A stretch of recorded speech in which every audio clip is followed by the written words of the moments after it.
Hey, good news, and I do not mean it in an ironic way where what I'm about to say is actually bad news that proves a point. I mean actual good news. Today we learned that for the first time in 3 years there will be an increase in Social Security payments. So if you or anyone you know is living on Social Security or partially dependent on Social Security for your income, you're about to get a raise. A cost of living increase, about 3.5%. This is good news for the individual older people getting this extra money. Obviously, it's also good news for the economy. People being poor and having no money to spend, it isn't just a symptom of the economy being bad, it is a cause of the economy staying bad.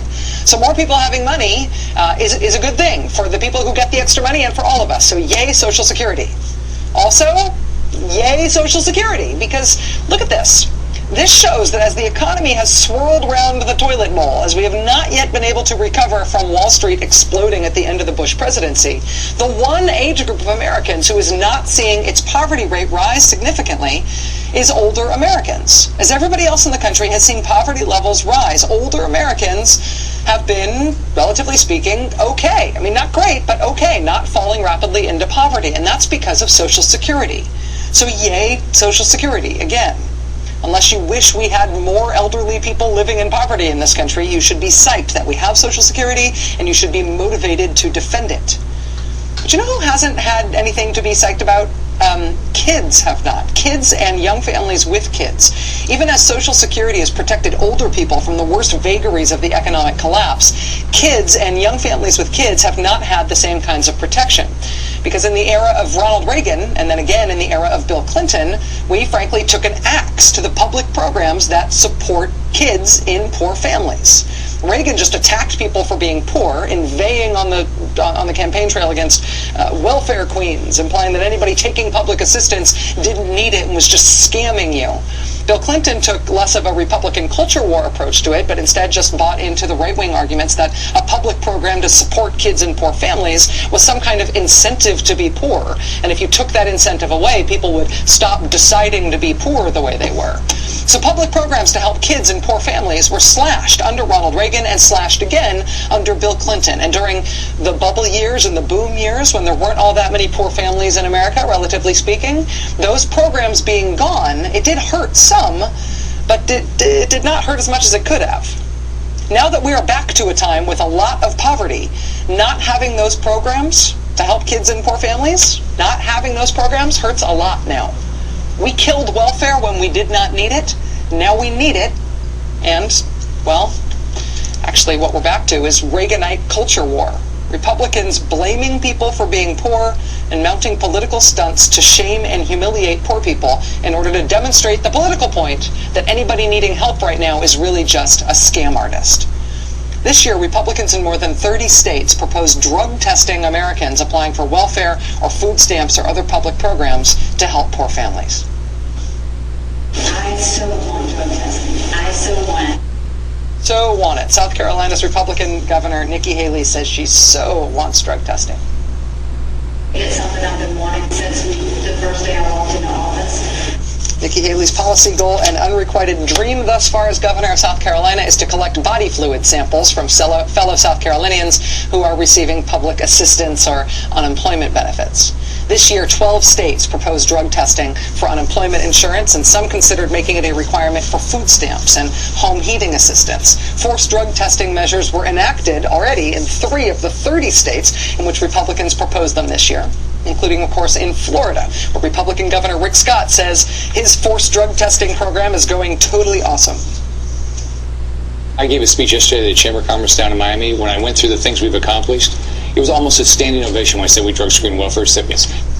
I wonder what an almost standing ovation looks like. No, I'll sit back. Point is, drug testing poor people is awesome, politically, for Rick Scott. And also effective? What does the evidence show on the percentage of welfare recipients who do use drugs? What did you find? What does the evidence show? Here, I think the numbers are this. Only 2% of the people actually, this is just started July 1st. So I think it's about, these numbers off a little bit, but only 2 to 2.5%, I think, of the people who did the test. Okay, so maybe not super effective in practical number percentage terms, since 2.5% is way lower than known drug use levels in the population at large. So maybe poor people aren't using drugs at a hugely disproportionate level compared with the rest of the population. But still, it's nice to humiliate them for being poor people anyway, isn't it? Isn't that the point?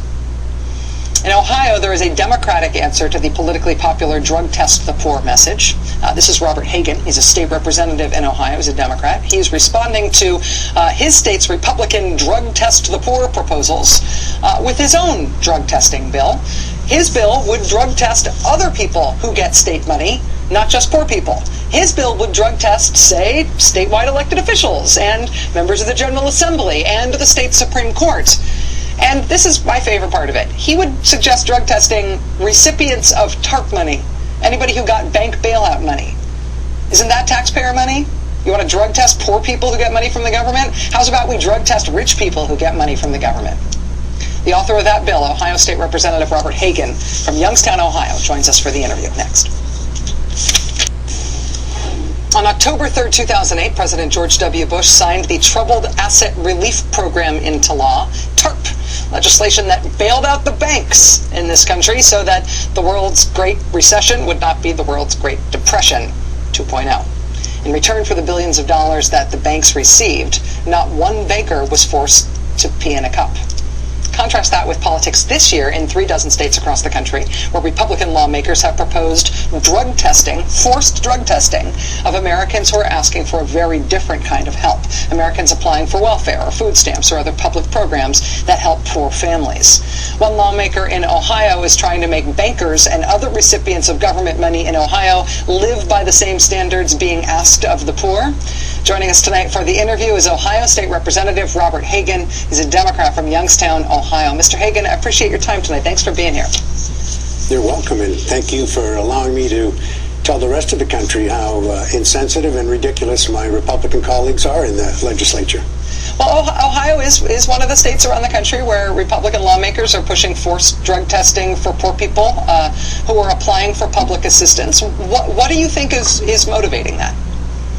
Rachel, there's a couple things that motivate that. And let me first start out by saying that our governor, John Kasich, worked for Lehman Brothers, and you and pretty much all your people that are the viewers know that Lehman Brothers went under. He was a vice president of Lehman Brothers. And Wall Street started to go under. Banking started to go under. And so they asked and begged for additional help from the taxpayers. But when John Kasich, Lehman Brothers vice president, decided between the time he was a congressman and the time he became our governor, he lost a lot of money, and he came to the State House trying to pretend that that actually did not happen, that Lehman Brothers did not go under, that millions and millions of dollars were lost on Wall Street, and it hurt Main Street. So what they're trying to do is they're trying to move the discussion away from really what's happening, what they've done and destroyed many people's opportunity for the American dream, so many people's opportunity to get health care. They've moved the discussion away from the issues of jobs, and they keep bringing up issues about attacking working people. This issue, too, in Ohio is extremely important, taking away the rights of police, fire, and teachers. That's what they're trying to do. So they're moving the subject, moving the issue away from what they have done, and they've destroyed this country, turned it upside down economically, and now they're trying to pretend that let's do this in a most insensitive way. Let's show the people that we're going after the poorest by testing them. But that's not only just the poorest. It's people that on workers' comp, people that are on that are laid off and getting benefits for being laid off. Those individuals also under their plan would be tested. What I say in clear, plain English is what's good for the goose should be good for the politician. Let's start let's start testing the Supreme Court justices, all the legislators, all the people that are getting money. We have a Jobs Ohio program where millions and millions of dollars are going out. So many more millions of dollars that have gone out to the Wall Street friends of John Kasich, much, much more than they have against the poor people. So, they take away their dignity, the poor people. They're already struggling, trying to find a better way to make a living, get a job, provide health care, even maybe give the opportunity to send their kids to school, and they end up having to go through this drug testing. So I said that Kasich and the rest of the Republicans that if you want to do that in a very insensitive way, then you should subject yourself to the drug testing and alcohol testing that you're trying to push on some of the poor people.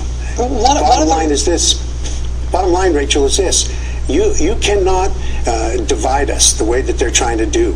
If you're going after the poor, then we have to go after those that are wealthy and those that are the elite. They should subject themselves to. They're getting money. All of us are public servants. All of us are getting tax dollars, so we should also be subjected to the same type of tests. And that bottom line is actually what I wanted to ask about. I mean, the part of the reason so many national eyes have been on Ohio is because of the response, the backlash to what's happened in Ohio in the past year, Governor Kasich's agenda and the Republicans in the legislature. Do you feel like as people are doing things like fighting SB 5 with this Issue 2 campaign, trying to repeal that union stripping law, and the other response and backlash there's been to that agenda, is that turning to a broader discussion about who public policy ought to help and who it's being used to punish? Are people sort of having that broader discussion now in Ohio? Well, we're trying to have a broader discussion. Police, fire, and the teachers who are under attack have finally decided that they're going to be politically involved, and they're going to make sure that this issue 2 does go down to defeat, that people vote no. But the discussion really is it's sometimes very difficult in the legislature.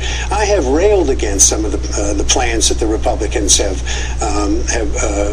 promoted on the floor of the Ohio House. I have screamed and yelled to my constituents to get involved, to talk about contacting their legislators and contacting other politicians, because this agenda that the Republicans are pushing is a damaging agenda to the American dream, to people being participants in that. And so, yeah, it makes me pee out. I really get upset when I'm trying to fight for so many people like this, and the agenda keeps shifting, and people keep talking about issues, about attacking the poor, about attacking working families, about attacking teachers, upending education, cutting local government funding. This is what they think is all right, because they don't like government. Republicans don't like government. They don't like it. I guess maybe they should just find another job. But quite frankly, I'll be there to fight them every step of the way. Democratic State Representative Robert Hagan joining us from Columbus, Ohio tonight. Thank you, sir, for joining us tonight. It's nice to meet you. It's nice to have you here. Thanks. All right, best new thing in the world coming up.